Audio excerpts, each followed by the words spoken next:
राधे राधे मेरे प्यारे भाइयों बहनों माताओं व बंधुओं, संस्कार की बातें चैनल में आपका स्वागत है। बंधुओं, आज से कार्तिक मास शुरू हो चुका है और मैं आपको कार्तिक मास में श्रीमद् भागवत गीता श्रवण करवाने जा रही हूँ। बंधुओं, कार्तिक मास में रोजाना श्रीमद् भागवत गीता अवश्य सुननी चाहिए। भगवान श्री विष्णु को कार्तिक मास बहुत प्रिय है और कार्तिक मास में श्रीमद् भागवत गीता का श्रवण करना भगवान को अति प्रिय है। श्रीमद् भागवत गीता का पहला अध्याय सुनाने जा रही हूँ। बंधुओं, जो मनुष्य भी कार्तिक मास में श्रीमद् भागवत गीता को सुनते हैं, भगवान उनकी हर मनोकामना शीघ्र पूरी करते हैं।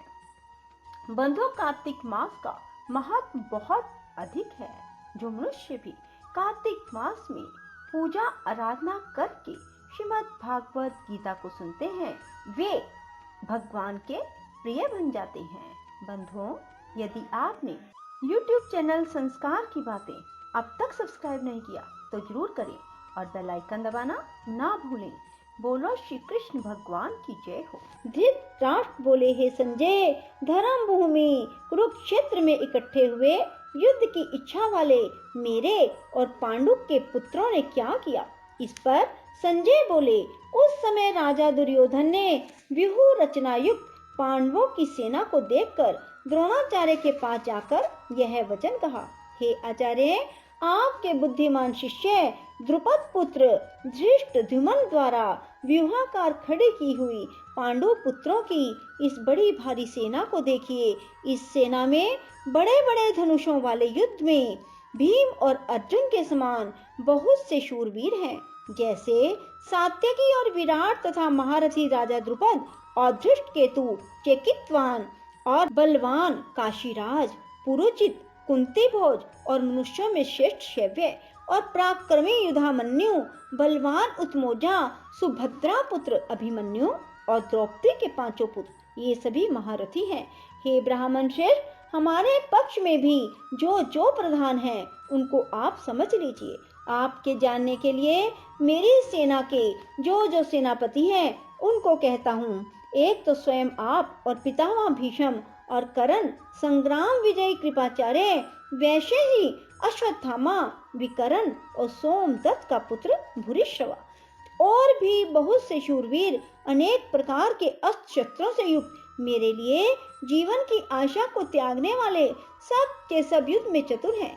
भीष्म पितामह द्वारा रक्षित हमारी वह सेना सब प्रकार से अजय है और भीम द्वारा रक्षित इन लोगों की यह सेना जीतने में सुगम है। इसलिए सब मोर्चों पर अपनी अपनी जगह स्थित रहते हुए आप लोग सब के सब निसंदेह भीष्म पितामह की ही सब ओर से रक्षा करें।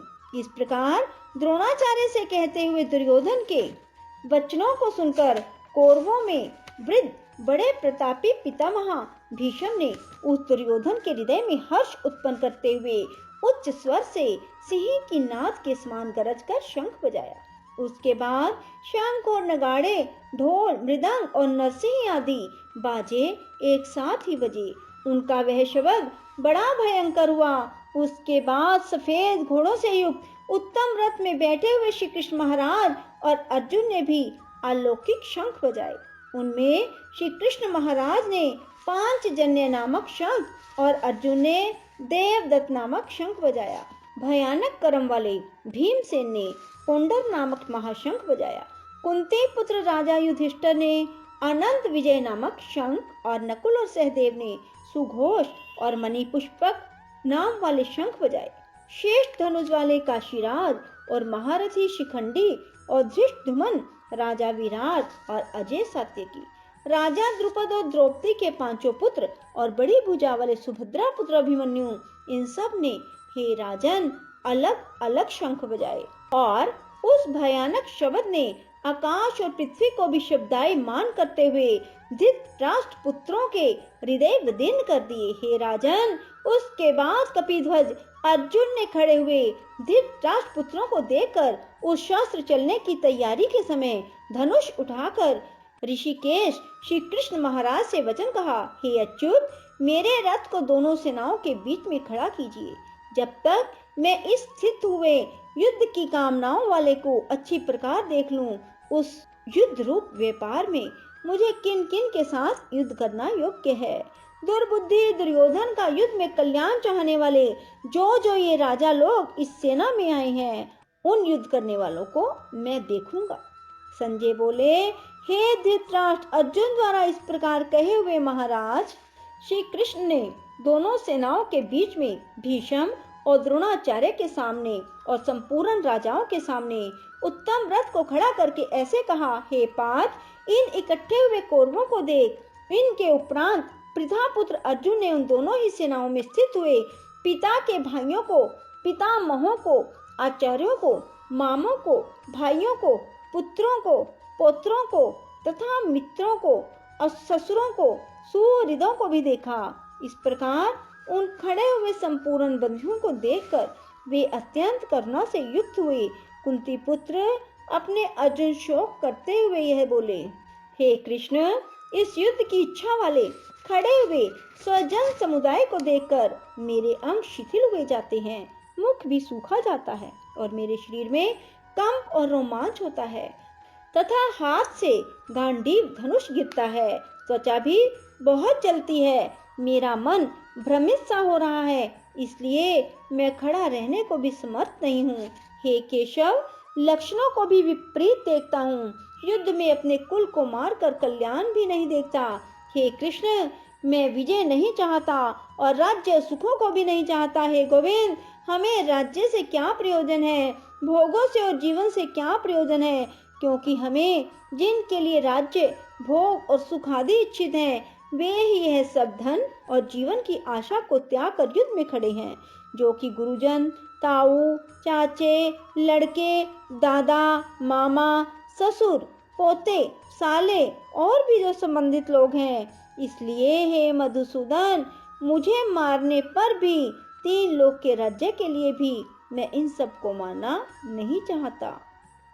फिर पृथ्वी के लिए कहना ही क्या।